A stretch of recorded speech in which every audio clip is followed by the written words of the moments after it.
Hello, my name is Dorit Rollins. I am the Curator of Exhibitions for the Irvine Fine Arts Center. Vine Ripen Ready to Pick is an exhibition about 30 contemporary artists that live in Irvine. Today, you will be visiting with 5 of these artists who will be revealing something about themselves, about the artistic process, and about the city that they live in. What's surprising is that most of the 30 artists in this exhibition know very little about one another.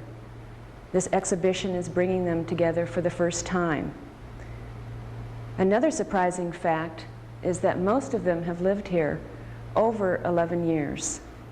This speaks to the isolation that artists often work in, and that this community, Irvine, has provided them the necessary privacy to indulge themselves in the creative process.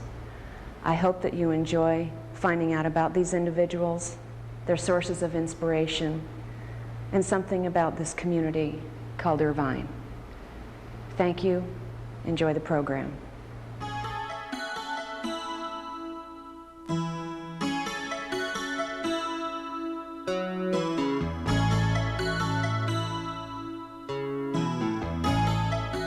I did not choose the city of Irvine to live in as a base for my studio.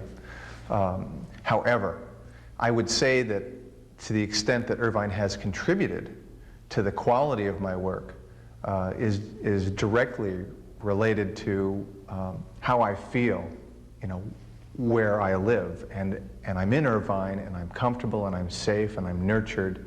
And it's a non-intrusive environment, yet it's a caring environment.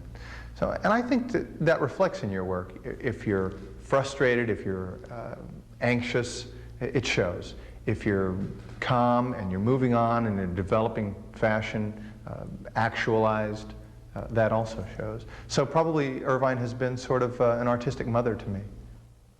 I've never really forced imagery.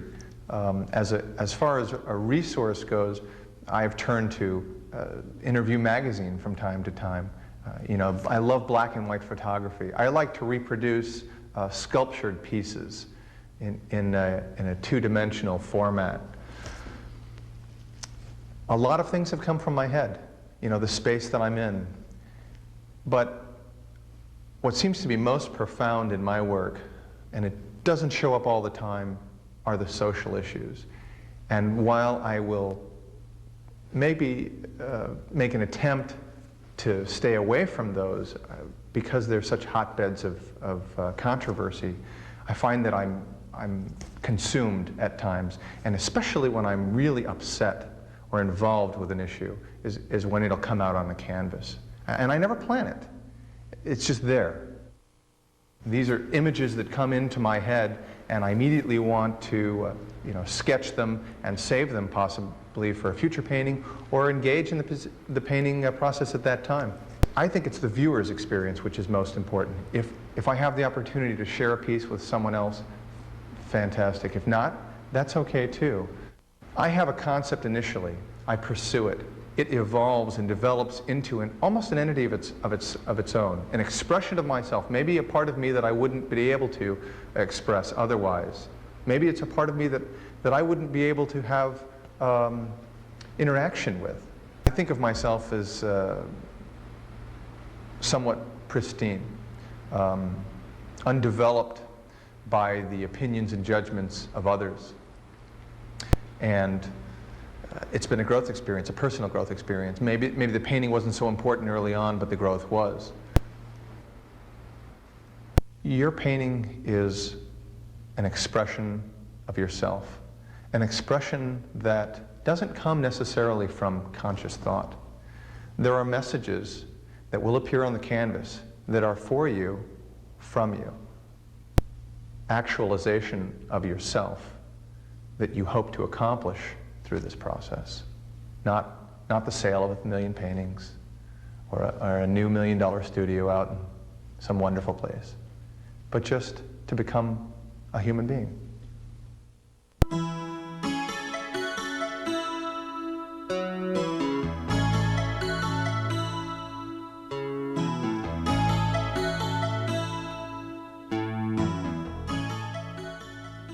sense of privacy and isolation of Irvine. I love the landscape of Irvine. You know, when we come to Irvine, we see this area that we conceive as being green, but actually if you look at the natural landscape of Irvine, it's silvers and it's rusts and it's these extraordinary cactus, you know, that are growing out of the earth, and it's chaparral. And those colors really come into my work a great deal because I have windows that overlook green spaces, but they're not green, they're actually brown spaces. Coyotes running down the street and you know, hawks soaring and sparrows building their nests. And there's a sense of wildlife around me. You know, and the most wild thing that I have in my home are, of course, my 2 cats. But it's, I love the sense of living isolated from a larger part. One work that I did a year ago was called Catnap, and I was watching my cat subtly sleep, and it was fidgeting in its sleep, and I was thinking, what is it dreaming about? And so I did an image dealing with a cat thinking about one thing, but actually the reality of the environment that he was sleeping in was something completely different. It almost became surreal, and I showed a shark cutting through the water in a living room about to pounce on this cat, which I really enjoyed because a lot of times it deals with the creative process in terms of how we as artists see the world. And my work deals with fantasy. Recently, because my husband was very ill in December, I started a series of draped and clothed figures. I like the idea of concealment. I like the idea of mystery. I like the idea of where the figure is not revealed. The figure doesn't need to have an identity. It can be a metaphor for a lot of larger issues. And so I did essentially 2 figures in bed, and the work is called The Space Between. Because when you have someone who is ill, my husband's now fully recovered, what it's like to live in a family of women who have a predominance of cancer running through my family tree or my DNA or whatever. It became a very poignant work. It became a work where the woman is very naked and singular and exposed, but she's also extremely strong, and she becomes monumental as she takes this tentative step into a sense of an open grave, or into a sense of the unknown, more importantly. And it began a whole series of metaphors of the tree with the skulls representing women in my family who have contacted this disease and who have survived it or succumbed to it. It also became a metaphor for the shapes. The dry chaparral became very much of the way that the trees look in Irvine in terms of, because of the drought. And that tree also became a metaphor for the sense of the disease and what it does to the body, etc. Dealing with the sensibility of looking at the medical industry and how we are treated as patients. And I was exceptionally treated. I had a good friend who was a doctor who set me up with an extraordinary medical care. But that's not really what the piece is about. The piece is really about faith, hope, and miracles. I think that it's taken me until my 40s to realize what I want to be, who I want to be, and what I want to say visually.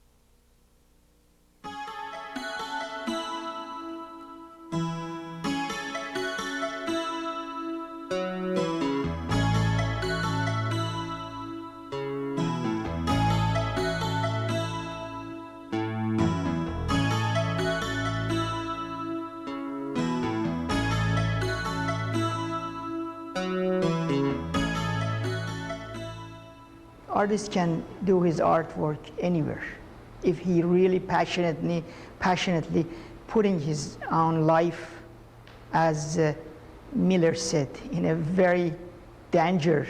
And being an artist, you know, it's not important. So the place cannot be really decisive. But for me, here, Irvine is really inspiring. It's a beautiful place.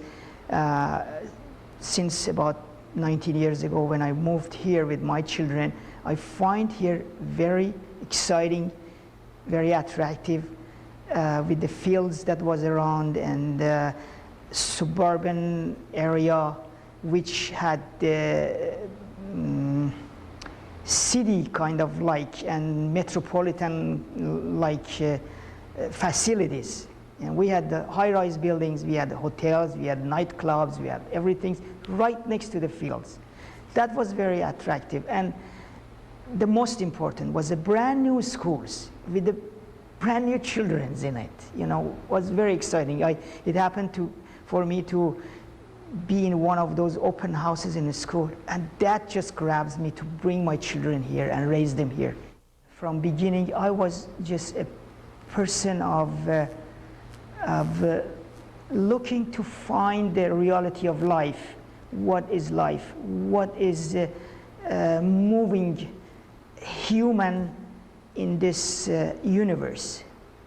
And what we have, when we are sitting and thinking about the human life, what do we have to be proud of? The wars that we had, the destruction that we had. Or when we go to the museums and when we see a beautiful architect, which one is moving us? And we are thinking that we have achieved something, we did something for the human civilization. If we take the art out of it, what do we have? A dull, dark hell, nothing but the human brutality and constant war and destruction. So I just wanted, as an artist, to bring this issue out passionately. And as you see, most of my work from time to time changes because it is moving with the movement of the society. What in the society is, I try to reflect that. I painted since my childhood, but unfortunately, you know, life is tough. You have to go and make living. So for that reason, when I was very young out of high school, I started a business. And for almost 15 years, I have to make the life, normal life, bring the food on the table. To the point that I was a very successful businessman, and I made enough money, and because my soul was wandering, you know, about the things that I belonged to. So I quit all of a sudden, everything. I changed my life and took my children, came here to do whatever I passionately wanted to do. And I started again, and I am crazy about it. I want to fill up those empty years that I worked to make life, to fulfill those years.